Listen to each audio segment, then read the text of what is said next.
Halo keluarga Indonesia, apa kabar? Senang sekali saya Astia Dika bisa kembali menemani Anda di acara Kumpul Keluarga. Nah, keluarga Indonesia, hari ini kita akan ngobrol tentang watak atau sifat ya sebenarnya. Kalau anak tuh ingin semuanya sempurna, ingin semua yang dia lakukan tuh hasilnya maksimal. Atau kita bisa menyebutnya perfeksionis. Biasanya kita melihat ini mungkin ada di sosok-sosok dewasa atau mungkin di diri kita sendiri. Ternyata dari kecil anak juga bisa loh perfeksionis. Apa yang harus kita lakukan sebagai orang tua mendampingi anak perfeksionis? Itu yang akan kita bahas bersama sih. Kalau kita ada Mbak Ayu Sutomo, yuk kita sapa yuk. Halo Mbak Ayu, apa kabar? Baik Dika, apa kabar? Baik Mbak Ayu. Mbak Ayu, Ya. bicara tentang perfeksionis, perfect, sempurna. Ternyata ini nggak cuma ada di orang dewasa ya Mbak Ayu ya. Ternyata anak-anak bisa ya jadi sosok yang perfeksionis ya Mbak Ayu. Jadi memang kalau kita berbicara mengenai sifat gitu ya yang ada pada anak, keturunan itu memang ada, genetik itu mengambil peranan kurang lebih sekitar 20%-an gitu dari apa yang menjadi membentuk anak gitu. Yang lebih besarnya apa? Pola asuh. Tapi kalau kemudian orang tuanya adalah orang tua yang perfeksionis, maka kemudian mengasuh anaknya, maka akan terjadi pola yang diturunkan.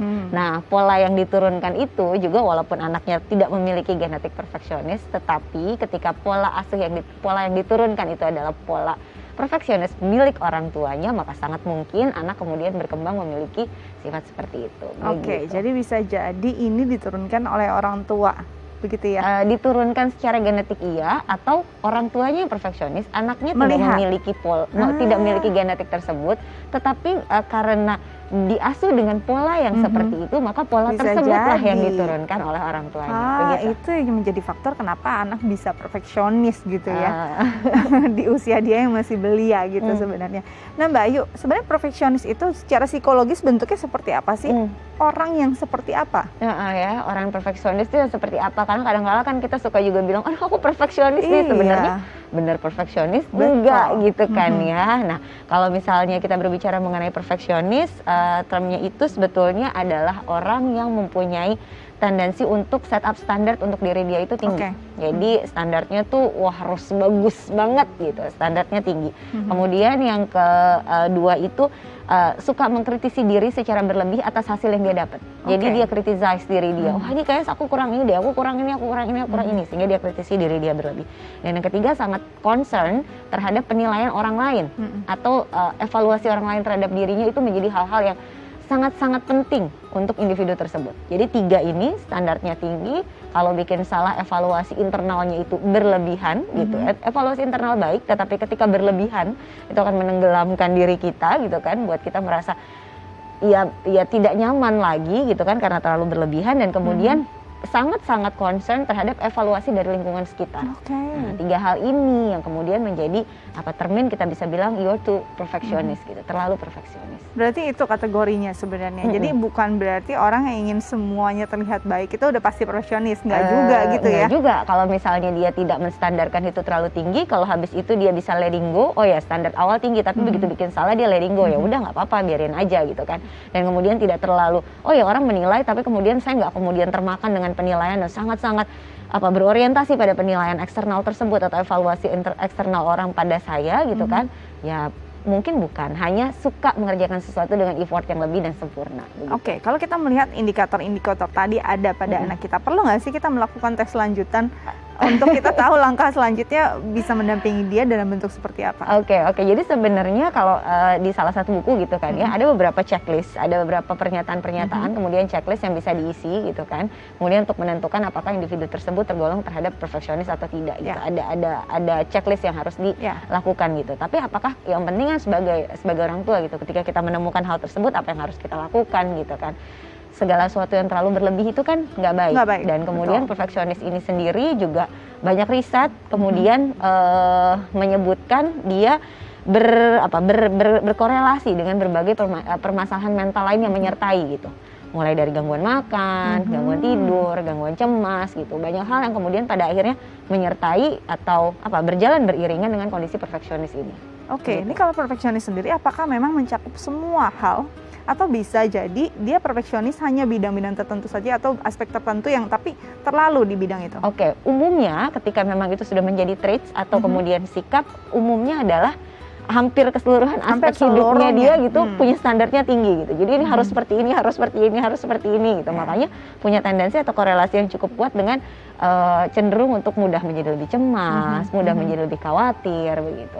Oke, jadi sebenarnya yang perlu dikhawatirkan adalah saat kita punya standar yang terlalu tinggi dan kita terlalu merasa apa yang dipikirkan orang lain atau evaluasi dari orang lain ini begitu penting, kita akhirnya jadi punya dampak secara psikologis bahkan ke fisik juga. Itu yang sebenarnya harus jadi concern orang tua. Ya, gitu ya, Mbak, karena ada korelasinya gitu di beberapa riset Iya. memang dituliskan bahwa ternyata berkaitan nih antara si perfeksionis ini dengan berbagai permasalahan kesehatan mental yang lain. Oke, bisa nggak sih tetap kita membuat anak atau mendampingi anak perfeksionis kita ini tetap bisa berjalan dengan baik aja gitu tanpa harus menghilangkan wataknya. Nanti kita bahas ya. Ya, Tapi baik. setelah jeda berikut tetap bersama kami di Kumpul Keluarga.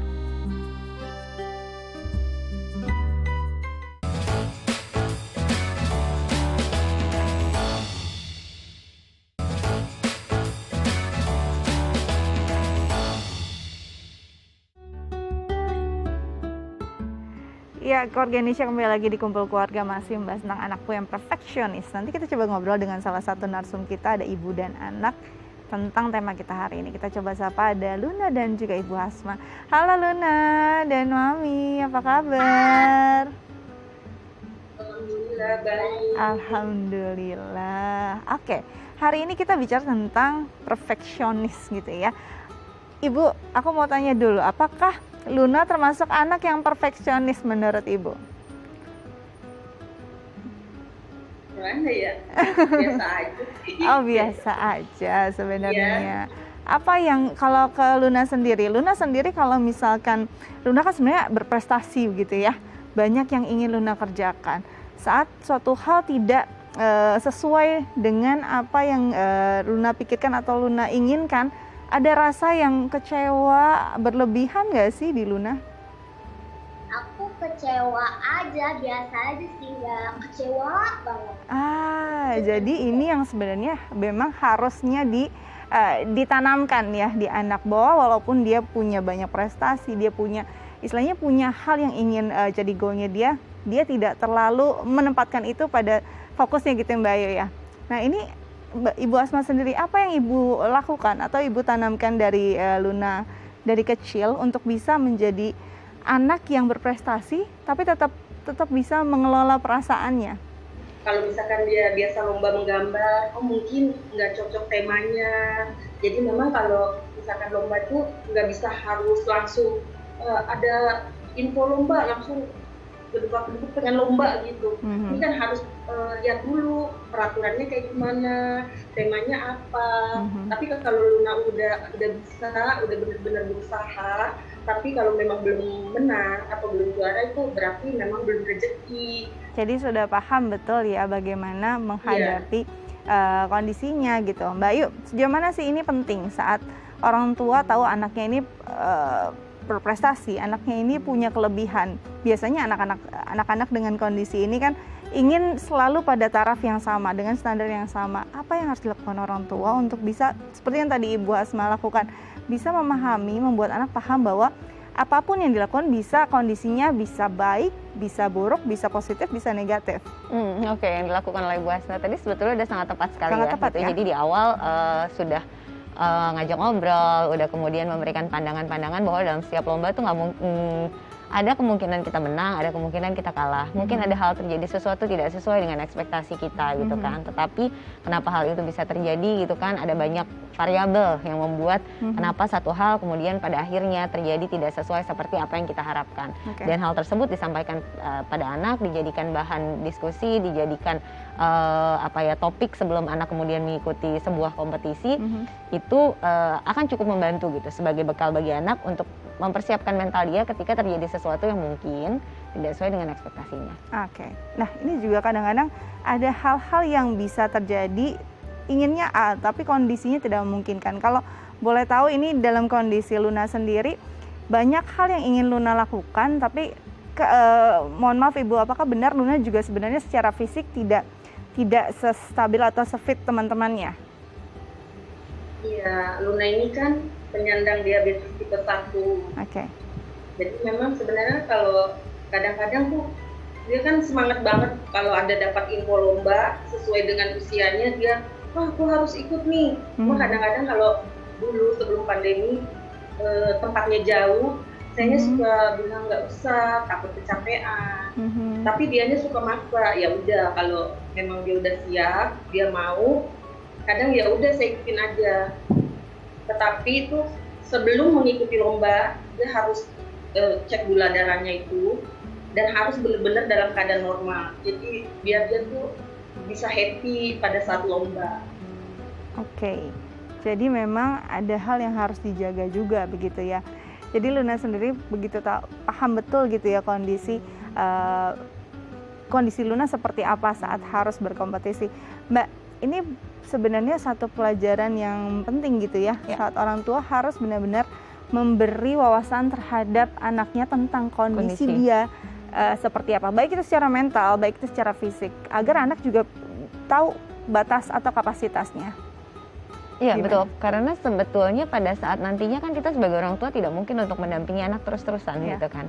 Karena ada kala-kala waktunya di mana anak harus berjalan sendiri, kemudian anak juga harus menjaga kondisi dirinya sendiri, kemudian juga memutuskan apa yang mau dia lakukan di saat itu dengan mempertimbangkan kondisi tubuh dia sendiri gitu kan. Sehingga penting bagi anak untuk tahu sebetulnya kondisi dia itu seperti apa dan bagaimana. Tujuannya sebetulnya agar anak paham apa yang boleh ia lakukan dan apa yang tidak boleh ia lakukan. Kemudian anak juga memahami kapasitas diri dia sampai di mana gitu, sehingga pada saat pun ketika orang tua tidak mendampingi, anak sedang di luar kota atau apapun itu begitu kan ya, anak bisa mengambil keputusan yang tepat karena dia paham, oh ya batasan saya segini.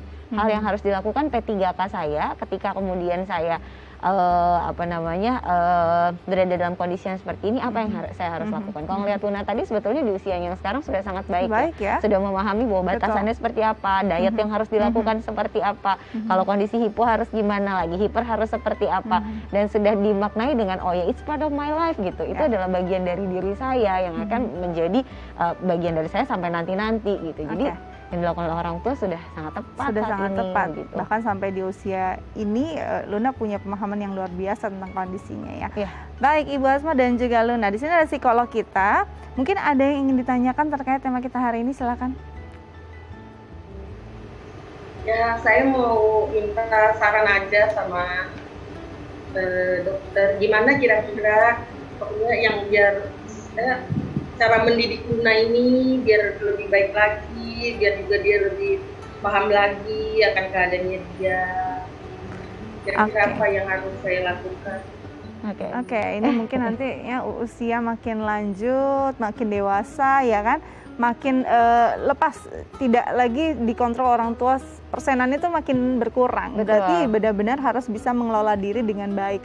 Apa yang harus dilakukan? Oke, yang harus dilakukan dalam kondisinya Luna sejauh ini sudah cukup baik, memberikan pemahaman pada Luna terhadap kondisi fisik Luna seperti apa. Dan kalau kita lihat tadi, Luna sudah cukup memahami ya apa yang harus dilakukan, capability-nya sampai mana, nanti capek atau enggak, kalau pergi harus bagaimana, sehingga sudah tahu bahwa kalau terkait dengan kondisi fisik, apa yang harus dilakukan, Luna sudah mampu memahami dengan sangat baik, dan itu adalah satu hal yang patut untuk kita berikan apresiasi karena orang tua sudah mengajarkan itu dengan sangat tepat sekali. Kemudian semakin dewasa, kadang-kala kemampuan emosi juga akan semakin berkembang.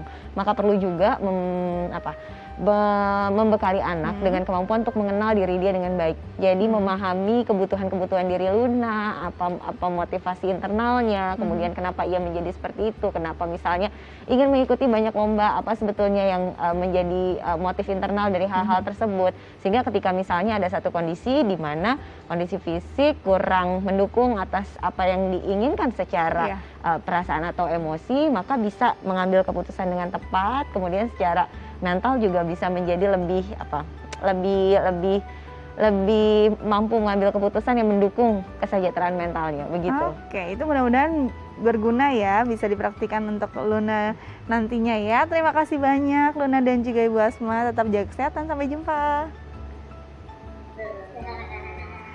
Oke, kita nanti masih akan lebih lanjut lagi membahas tentang perfeksionisnya anakku ini ya, tapi kita harus jeda dulu, jangan kemana-mana, tetap bersama kami di Kumpul Keluarga.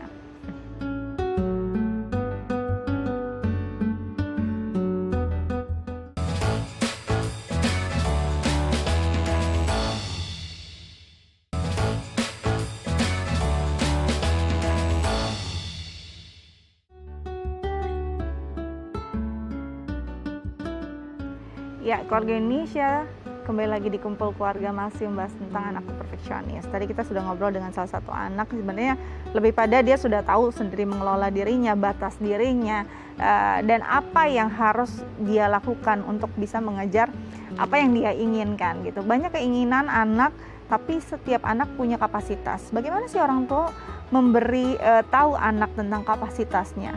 Etiskah atau justru ini akan memangkas motivasi dia, Mbak Ayu? Oke. Sebetulnya begini, lebih kepada bagaimana cara orang tua untuk menyampaikannya. Artinya bukan mematikan semangatnya, tetapi mungkin kalau kita merasa bahwa hal tersebut adalah sangat tidak mungkin untuk dilakukan gitu. Sudah melakukan usaha yang terbaik, namun itu sepertinya akan sangat tidak mungkin untuk dilakukan. Bukan semangat yang dihilangkan, tetapi orang tua memberikan alternatif solusi yang lain apa yang bisa dilakukan untuk tetap menjaga semangat tersebut, tapi bidangnya beda yuk gitu. Mungkin bukan yang itu tapi yang ini dengan kadar yang sangat mungkin untuk kamu raih gitu. Sehingga bukan api semangatnya yang digugurkan untuk dibilang kayak nggak bisa deh, ini nggak mungkin. Ada mungkin yang ini nggak bisa, tapi ada alternatif yang lain. Bagaimana kalau kita coba dengan yang ini dulu? Kalau ini ternyata sudah oke, nggak ada salahnya kan. Waktu itu kan ya dinamis, berkembang, kita nggak tahu kondisi anak seperti apa. Kalau ternyata setelah itu kita melihat oh kayaknya bisa, kayaknya mampu didorong untuk apa yang dia mimpikan dari awal, ya kita nggak pernah tahu, siapa tahu bisa untuk ke arah sana. Jadi tergantung pada cara kita mengomunikasikan seperti apa. Etis saja begitu ya. Justru ini bisa membuat dia lebih tahu mengelola kemampuan dirinya seperti apa begitu ya, Mbak? Iya. Malah justru sebetulnya gini, paham bagi anak untuk mengetahui apa kelebihan dan kekurangannya, sehingga dia tahu bahwa kekurangan saya adalah hal yang perlu saya upgrade, bagaimana cara mengupgrade-nya untuk sampai ke tujuan tersebut. Dan kemudian kelebihan saya ini dipertahankan. Apakah ini juga bisa menjadi salah satu potensi yang akan membawa saya menjadi individu yang berprestasi, itu juga lagi balik ke orang tua begitu. Oke. Nah, kalau kita bicara tentang perfeksionis tadi, ini kalau misalnya dari kecil sebenarnya bisa nggak sih kita minimalisir? Kalau kita sudah lihat indikator anak kita, oh ini kayaknya anak saya perfeksionis sekali nih, walaupun belum ada dampak yang secara signifikan. Misalnya belum ada nih terlihat, oh dia kayaknya jadi cemas, jadi serba berlebihan, kecewa berlebihan.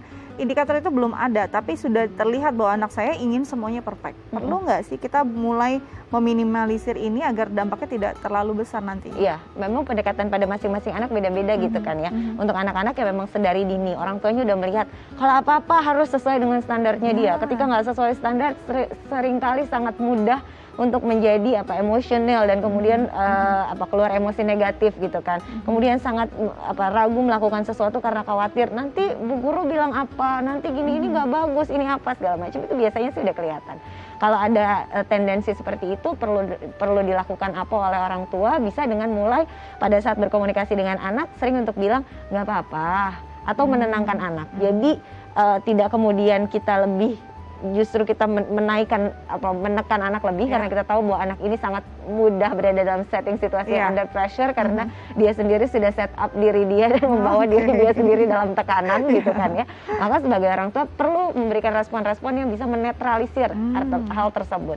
Seperti apa gitu kan, ketika dia bilang enggak ini gambarku nggak bagus, hapus lagi gitu kan. Kemudian kita bisa sampaikan, oh ya masa nggak bagusnya di mana, ini belum mirip, oh kalau kata mama udah mirip, ini udah cukup baik kok, ini udah cukup bagus kok gitu. Jadi penguatan yang sifatnya bisa menetralisir. Kalau kemudian misalnya oh aku nggak dapat bagus, aku maunya dapat 100 gitu kan, tapi ini aku enggak gitu, oh ya kita bisa bilang gitu kepada anak, oh nggak dapat 100 ya, dapat 80 ya, nggak apa-apa, kemarin kan sudah belajar, kita menghargai proses belajarnya itu. Nanti kita kalau misal kita lihat kurangnya di mana, kita belajar tambah lagi di situ. Jadi memberikan respon-respon yang sifatnya bisa menetralkan perasaan khawatir anak, perasaan cemas anak, kemudian dan standar-standar anak yang ditetapkan untuk diri dia yang demikian tinggi gitu. Oke, bisa tidak sih perfeksionis yang tadinya dia berikan standar pada dirinya akhirnya juga berdampak pada standarnya untuk orang lain? Iya, biasanya begitu. Jadi kan sulit juga, jadi akan ada gagap interaksi sosialnya nggak sih Mbak Yu akan mempengaruhi? Biasanya akan seperti itu gitu, apalagi ketika kita berada dalam kondisi atau situasi yang memang sudah mulai melibatkan lingkungan sekitar demikian luas, demikian banyak. Organisasi, kerja kelompok, teman kantor gitu kan. Akhirnya kita menerapkan standar kita kepada orang lain gitu, sehingga orang harus seperti apa yang kita standarkan. Ketika tidak gitu kemudian kita menjadi cemas, ketika tidak kita menjadi tidak puas. Tapi seringkali diiringi dengan kemampuan kita untuk mengkomunikasikan itu, sehingga pada akhirnya kita kerjakan sendiri, akhirnya malah jadi menghambat produktivitas gitu kan. Apakah itu mungkin terjadi? Iya gitu. Makanya bagi individu harus paham ketika mungkin sifat perfeksionisnya sudah mengganggu dia, sudah membuat dia menjadi tidak produktif, tidak nyaman secara psikologis, apalagi kemudian menimbulkan permasalahan-permasalahan mental yang lain, menjadi mudah cemas, tidak menikmati, tidak enjoying life gitu, kemudian sangat berharap orang lain memenuhi standar dia, ketika itu nggak penuh maka dia menjadi emosinya menjadi tidak nyaman sendiri, tapi juga tidak mampu mengungkapkan. Sebetulnya itu udah warning loh, yuk gitu kan, dibenerin yuk satu-satu, dilihat yuk kenapa sih bisa menjadi demikian perfeksionis, apa sih yang menyebabkan menjadi seperti itu. Mau nggak untuk dikurangi sedikit-sedikit? Kan nggak semuanya orang lain bisa kita kontrol. Dan kalau kemudian kita juga kasih puraan standar terlalu tinggi ke diri kita, yakin kamu happy dengan itu gitu kan. Nah itu sebenarnya kan diri evaluate. Jadi sebenarnya kita coba beri pertanyaan-pertanyaan pada dia untuk dirinya sendiri, apakah dia nyaman dengan kondisi itu. Nah Mbak Ayu, kalau kita lihat ini kan sebenarnya PR-nya tergantung dari tingkat tingginya perfeksionis anak. Perlu nggak sih orang tua melibatkan tenaga profesional untuk bisa membantu gitu? Dan terapinya semacam apa ya Mbak Ayu? Oke, ketika memang orang tua merasa bahwa sudah gibap lah ya, ya sudah tidak membutuhkan bantuan lah untuk mengatasi kondisi anak atas itu semua, ya nggak apa-apa banget untuk kemudian melibatkan profesional dalam kondisi tersebut. Misalnya anaknya sudah cemas berlebihan karena standar yang terlalu tinggi, anaknya pada akhirnya menjadi demotivasi atau kemudian menjadi menunda-nunda sesuatu. Perfeksionis tuh kaitannya dengan procrastinators tuh erat tuh. Jadi menunda sesuatu karena kalau saya lakukan ini nanti nggak bagus, nggak apa, jadi besok lagi aja dikerjainnya. Nah kalau sudah seperti itu gitu kan, kalau mau melibatkan profesional boleh banget gitu, supaya tahu rootnya atau akarnya itu ada di mana sebetulnya permasalahan tersebut. Nah kalau sudah tahu akarnya ada di mana, permasalahannya ada di mana, nah itu yang kemudian kita coba untuk perbaiki. Terapinya biasanya ke anak untuk menghilangkan kecemasannya, ke orang tua juga karena orang tua yang akan sehari-hari mendampingi anak, sehingga orang tua perlu dibekali bagaimana cara berkomunikasi, bagaimana cara set ekspektasi, bagaimana cara, karena kadang-kadang orang tua set ekspektasinya itu terproyeksi ke anak. Jadi sebenarnya yang tadi saya bilang, ada orang tua yang perfeksionis tapi kemudian pola berulang ke anaknya gitu, sehingga orang tuanya juga bahwa dirinya perfeksionis. Sehingga orang tua juga perlu diedukasi kadang-kala bahwa ada loh komunikasi yang harus dirubah, ada loh mindset yang harus digeser atau diganti. Jadi dua-duanya berjalan. Jadi dua-duanya berjalan, dan terapinya sebenarnya akan sangat baik kalau dua-duanya saling bersinergi ya. Iya dong. Karena pola asuhnya pasti berawal dari orang tua. Mbak Ayu, makasih banyak sudah berbagi bersama kami di Kumpul Keluarga. Terjaga kesehatan ya Mbak Ayu ya. Nanti kita ketemu lagi. Oke, keluarga Indonesia, bagaimana? Semua tips dari Mbak Ayu sudah dicatat baik-baik. Semoga ini berguna untuk keluarga Indonesia di rumah ya. Saya Astia Dika pamit undur diri. Jangan lupa selalu menerapkan protokol kesehatan 5M. Sampai jumpa.